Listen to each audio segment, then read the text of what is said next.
Okay, so thank you very much to Professor Carl, fantastic lecture, and to Nadia, and we also have some new contributors here. We'll try to do just informal, pleasant talk.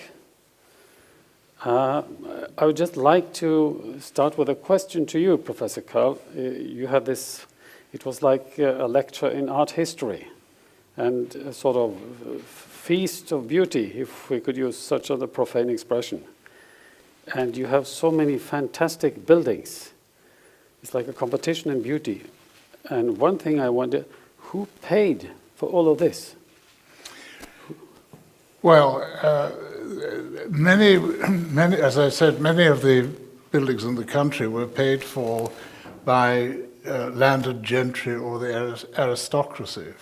For example, Viscount Down built many churches on his estates, and model houses and schools and so on and so forth, all part of the noblesse oblige to raise the tone of society, and the churches were part of that. With regard to the wonderful church of All Saints Margaret Street, that was, of course, partly the Tractarian movement and partly the ecclesiological societies, which, under the aegis of Beresford Hope, which raised the funds to pay for that. And in the case of Westminster Cathedral, it was, in fact, the Archdiocese of Westminster which raised funds from many Catholics in order to build that enormous cathedral. You it was different. You used the phrase, I think, bringing civilization to different areas of the country. Is it correctly understood that there were nobility, church, or maybe other instances who spent a lot of resources to sort of simply bring civilization or lift the spirit or culture of the people as some kind of idealistic? Oh, very much so. For example, the church I showed by Pownall in the East End of London, London Docks, with the wonderful, glorious interior, that was part of the Anglo-Catholic attempt to civilize a part of London that was virtually lawless. Mm-hmm. Then I have a question, which is perhaps for all of you, but if we can start with you, because you introduce, at least in my version of your book, you introduce with a quote of Pugin. You also mentioned it in your lecture. He indicates that there has been a decay of style taking place for about 100 years in his time. So I just wonder, we spoke of modernism a few days ago, but is there more to this than just the last 100 years of modernism? The problem was that numerous architects in the 18th century and the early 19th were interfering with medieval fabric without any understanding whatsoever, and some of them he labeled the destroyer. And he objected vehemently to this, and he therefore associated some of those practitioners with destruction and with paganism. But I think it's mentioned about 400 years, that is from the Renaissance approximately. Yes, he thought Gothic was the only answer for a Christian country. The Vatican didn't agree with him. Mm-hmm. Okay, I will just pass on this question to the rest of the panel, please, Arne. Yes, well, I know another discussion before the modernists that was about the way the planning and the design of cities was taking place around about 1800, and you had the discussion where Camillo Sitte criticized for the grid planning, which was insensitive and didn't fit into the older city. And he advocated for introducing the way medieval cities were planned into new planning. And that was quite a discussion before modernism. Mm-hmm. Yep. Nadia, do you have any views on this subject? I think I will pay it forward to Carl, if you have anything to add. Yeah. Is this working? Yeah. Okay. It's what came to my mind is how Victor Hugo, how he complains about the architecture in his time, how that really has dropped in quality, and it's almost ironic to read that nowadays. But although I don't know the exact architectural historical details of it, since my background is in philosophy, the precursors of the modernism in architecture can be traced at least further back in philosophy than when it started or when it was shown in architecture. The sort of backdrop of my question is that to what extent was there a real revolution with the modernist, and to what extent are we sort of sitting here doing the traditional compulsory complaints of sic transit gloria mundi? Are we just doing, or to what extent are we doing what any generation do? It was always better before. I think the key is it's never been worse now. Thank you. Thank you for that. Can I ask Nadia a question? You mentioned the ending of the drawing school in 1910. Why did it chop like that? Because that seems to me to be a fundamental necessity in the teaching of architecture. Why it ended in 1910? Was it 1910 that it stopped? Yes. Why? Well, as far as I've been able to gather from the material that I've been reading with Anders, and Anders also mentioned it when I finished the lecture before, that there is very little information around why it ended, but also the aftermath of the closing of the drawing school. But what I sort of gather from it is that NTH, the Polytechnical University of Trondheim, when the education of the architects was moved to Trondheim, it became part of the university, which, you know, compared to the drawing school, was a very, you know, formal system and had different requirements to the education. So what I took away from what I read is that the establishment of the NTH is the reason why the school was closed. And surely that was a disaster. Well, I'm a student from what used to be NTH, which today is NTNU. And yeah, I personally see a lot of, what do you say?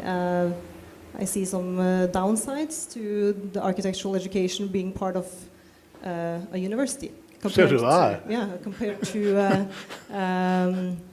the Oslo Architecture School, which is a college. So my personal education was, I feel, molded into a shape that it didn't really fit. And because of that, a lot of the different classes that you would maybe have in the drawing school can't really fit into that mold, which I think is not necessarily optimal. Well, I can add, there is actually a link between the drawing school from 1910 to the Oslo Architect Skole in 46, and that happened in Kunst- og Håndverksskolen. So there was actually an architectural line in the art school. And I think that's why Oslo Architecture School is a bit different from NTH in Trondheim. And that can be shown by how to enter into Oslo Architect School. It's not just marks, but it's also drawing skill. You have a test.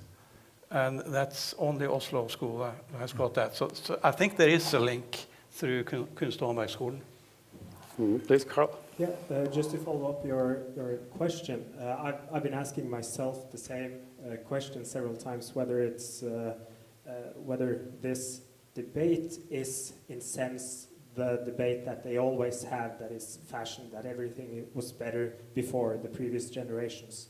But what is really different with the situation for the last 100 years is that previously there was a debate between styles and that, or fashion, or what you want to call it, and that can be a really heated debate. But then they argued on, for instance, what is beautiful? Is it this kind of interpretation or this kind of interpretation? Is this the most functional, or is this the most functional? Is this the most representative for what people prefer?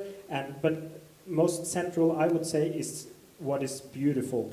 And then you have different styles. But what is different now is that that has been totally abandoned as a value. It is no longer a value to strive for beauty. Even in philosophy, it's not very much discussed what beauty is, because it's almost taken for a given that is, well, you cannot find the answer to what it is, and then just it's not as important as what is truth, what is morally good. Beautiful is, it's not as important, and that is what really makes this debate different than in previous generations, I think. Thank you for bringing up that point. I think that is a very crucial difference too. We used to strive for beauty, and then we started to strive for something else. But then if we spin a little on that theme, beauty, which I think we will connect to several times here, you mentioned what is beauty, and they are not able to explain what it was or what it is, and we still are not really able to explain it. And the question sort of becomes, is it definable? Is it something that we can explain or define, or do we have to resort to sort of give examples or hints or rudimentary descriptions of what this is? If we take as a starting point, we had from Thor something about fractals, and then sort of it suddenly becomes quantifiable in a way. You could say, yeah, this is beautiful according to some kind of algorithm or formula. Maybe somewhat similar to the sort of standardized Chablon architecture that you had in the 1800s. Is the new science that we have now, science apparatus that we have today, could that add anything to the understanding of beauty compared to what we used to do when we built all those churches that you presented? Do you think sort of a way to the future goes through modern science? Have you anything to say to that? I don't think it works through modernism at all. I think modernism, by its very nature, has eschewed beauty, quite apart from denying its existence and denouncing it as merely relative. I'm not thinking about modernism as the style or school of modernism. I'm just thinking of the tools we have in modern science, like the ability to analyze fractals, like Thor exemplified in his lecture. Would this be valuable to our discussion? Well, I have heard some of my mathematician friends talk about beauty in mathematics, in pure mathematics. I'm not sufficiently competent to discuss that myself, but from people I respect, I've heard that from them, and so presumably it's taken into account in those circles. Do you have an opinion on this? Well, if you include science, or if you include medical science into this, I think it is very much a health problem. I think it's been proved that beauty has contributed to good health. And I mean, people that travel to beautiful places to be on holiday and to regenerate yourself and feel happy for a while till you go back and live in a dreary environment. So I think this proves that it's a health aspect in beauty, which is very important for people. Yes, and I think that there have been studies by numerous people about how we perceive buildings, how we look at buildings, and the reaction in the brain to what gives pleasure or doesn't. So clearly there is some kind of link there that can be measured in some way. Do you have any opinion or view on this, about bringing modern science into it? Yes, I think it can be a useful tool, but I think the most important thing is to actually strive for beauty and actually to acknowledge it as a value. And the question whether we can really define beauty, that's at the core of all philosophical questions. Can you define justice? Can you define what is truth? But we still discuss it. Although people have different practices of justice in different cultures, that doesn't mean that we just say that relativism is the right way to go. We can acknowledge that there are different cultures, and let us try to find what is justice. And the same should be done in beauty, that there are different tastes, but as long as we acknowledge that there is a value that is called beauty that we strive towards, we can, I think modern science can be a useful tool, but I don't think that's the solution alone. It needs to really be strived for. And some find the answer in Gothic architecture, some find it in other kinds of architecture, and that moves us in the direction of the beautiful. And just a very short, just a very short addition on that is that, for instance, politics today. We are a very political society that we discuss politics every day, although we're not politicians. And that relates to what Professor Curl was talking about yesterday, and what many people have talked about, how knowledge about something, about architecture, about craftsmanship, makes it easier to engage in it and also to appreciate it. So if we, it could be a good circle if we learn more about architecture, about beauty, and discuss it more. It will be a better debate, and I think it will be better results as well. Just an additional remark before I pass the question to you, Nadia. The reason partly that I bring it up is because this is not a sort of party discussion, it's not an art discussion, but it's about the building construction industry. There is a huge amount of money going on, people have agendas, etc., and someone has to decide. And sometimes it's political decisions, sometimes it's economical decisions, but when it comes to beauty, and we're not able to define it or say exactly what it is, then how can we sort of at least define it or describe it sufficiently so that we can place the responsibility for the decision in good hands? No, maybe I made it, that was a huge question, but yeah, please, if you have any comments. I can try to answer it. But, I mean, as an architect, not really practicing architecture at the time, but I completely agree with what Carl was saying, that if you don't have a language for beauty, then it's harder as the sort of the person in the role as the designer.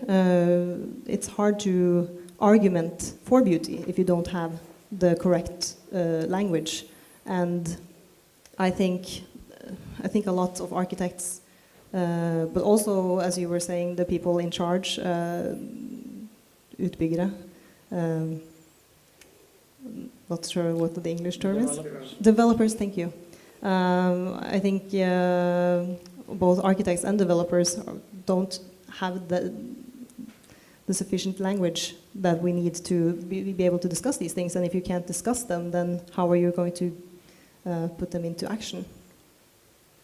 So Henry Hope Reed discussed this. He deplored the discarding of a coherent language, an alphabet, a grammar, syntax, all that in architecture. And he said, in fact, what has happened, it has become poverty-stricken, empty of meaning.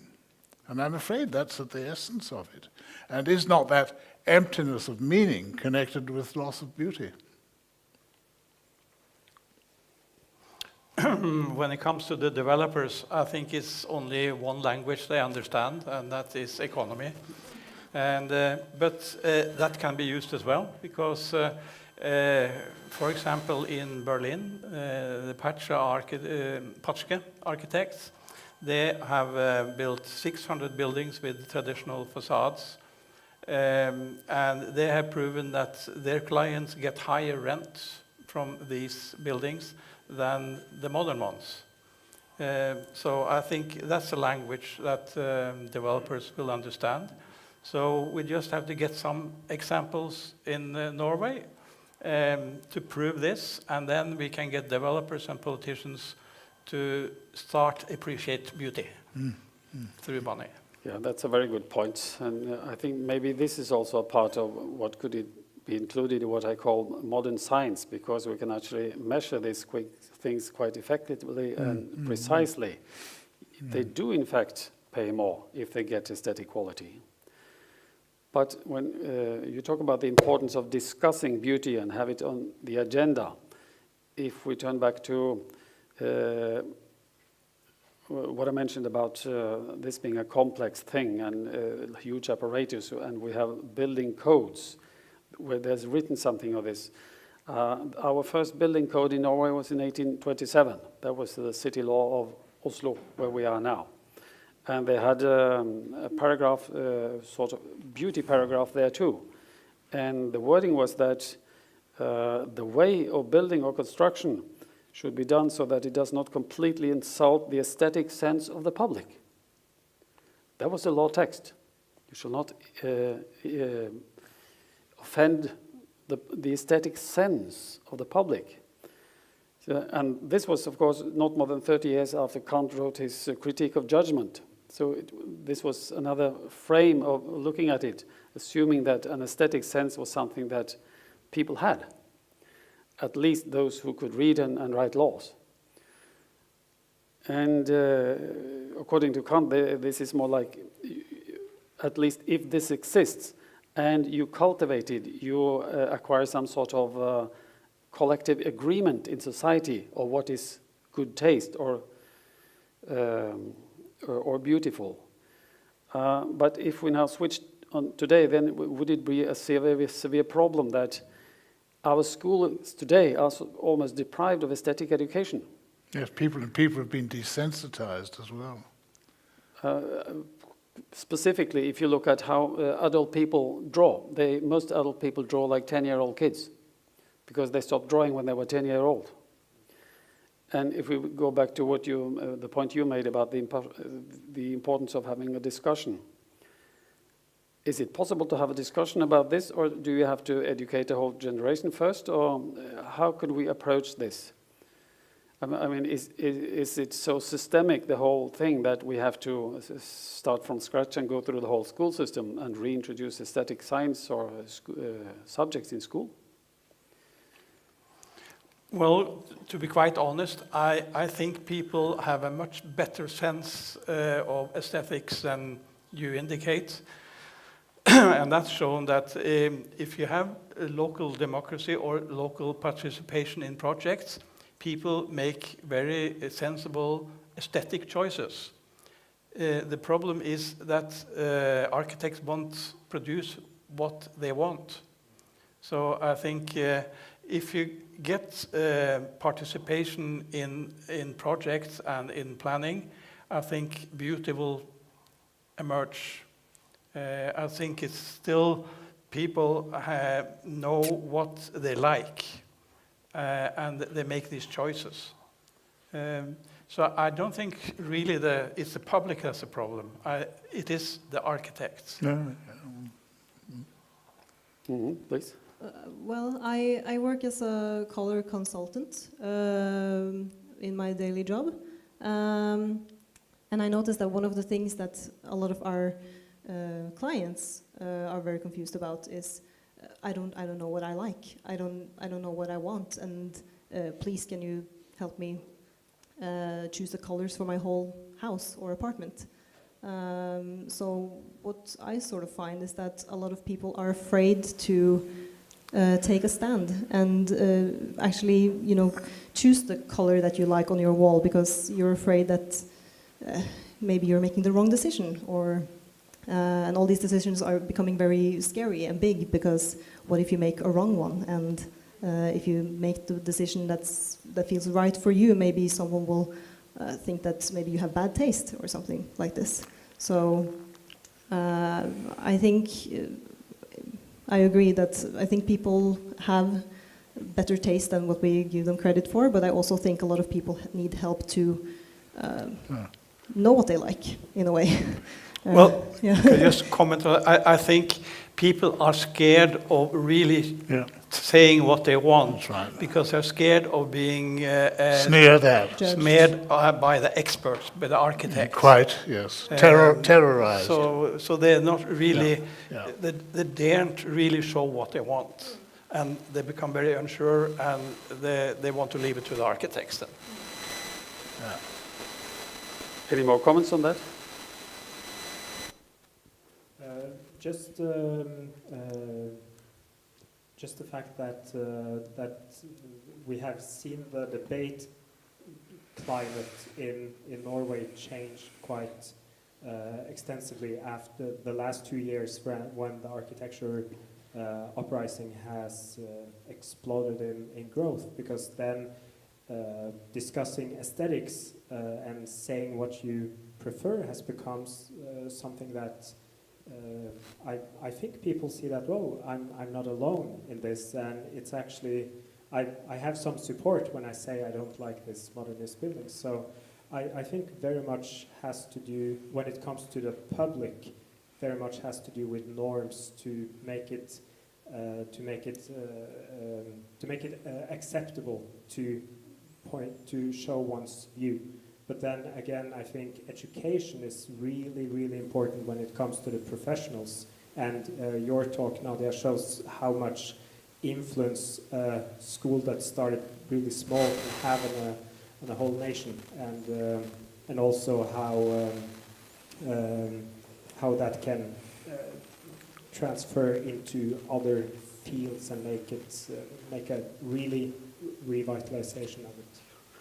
If we extend that to the last question for this panel, the way the matter have been presented to the public in these 2 evenings we had is as if there is a dichotomy. There are the modernists and there are those who are traditionalists. It's like it's two opposites.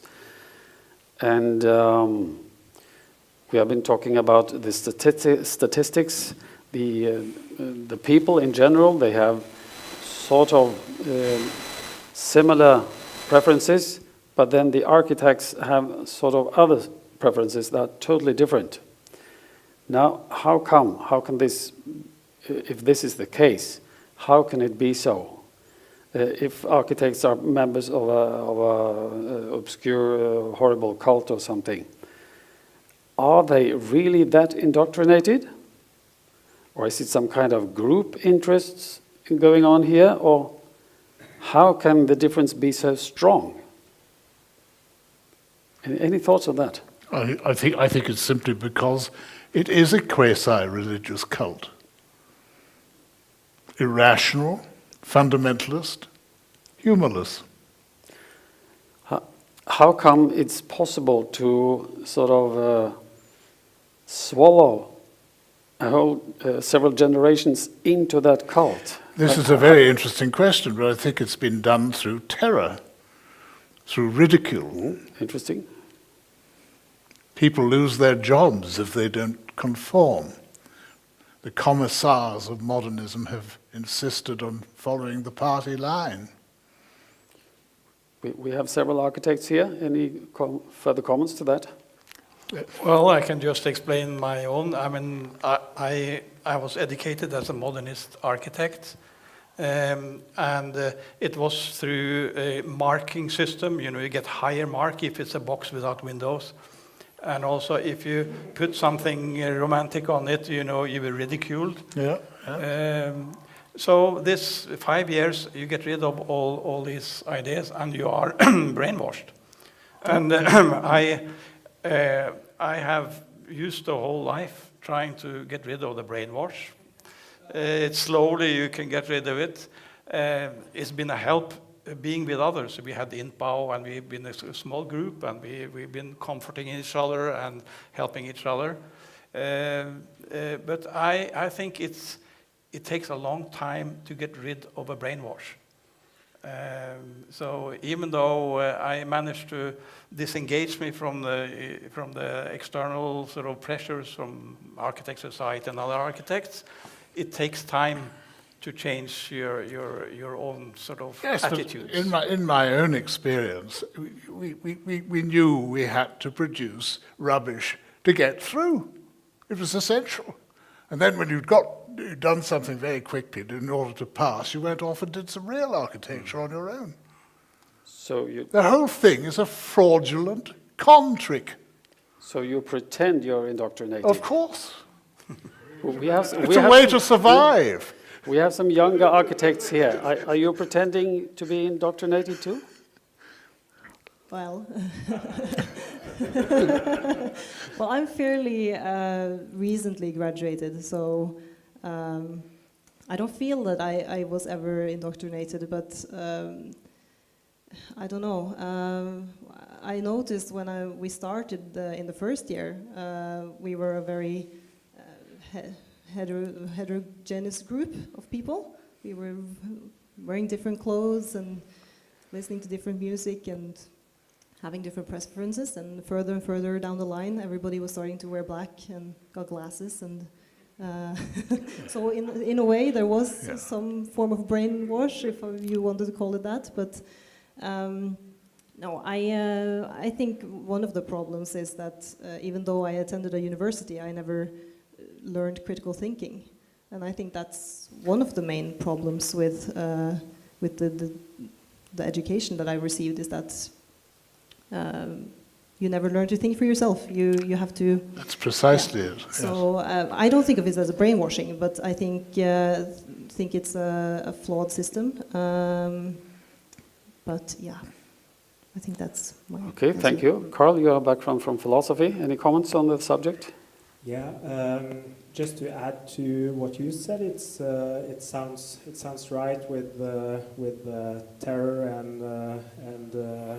and trying to fit in, but also I would say I think one reason too is that as we talked about, that the knowledge of aesthetics has been decreasing for decades, and then when the knowledge on aesthetics becomes so low that, or at some point it becomes so low that it's easy to mix with other fields. So to me it seems like very much aesthetics is mixed with politics, society, that for instance we have become globalized, and that mixes into architecture or to aesthetics. We have had the scientific revolution where things are supposed to be sterile, and that mixes into aesthetics, I think. So I think that's part of it, that there is a longing to have a positive term, a longing for more aesthetic discussion and knowledge. Okay, thank you. Very short. Just an example of, not myself, that somebody that has been terrorized by the architects community is Piotr Shanovsky. He did this facade, one of the best post-modernist, Grisgrenka, just around the corner. He was criticized so heavily by the Architect Society that he became a nervous wreck. He was called a fascist in our Architect magazine. And he fled to Italy. He couldn't live here and work anymore. So this is an example. That's one of the cheapest tricks in the game, calling one a fascist. Yeah. When the people are doing it are the fascists. We are slightly on overtime here. 1 or 2 sharp questions for this panel before we round off. Yes? What's the way forward? re-education. And we were discussing this the other day about the difficulties of acquiring accreditation and the right political backing, but quite frankly, I think that the Augean stables have to be cleared out entirely. I don't think it's reformable.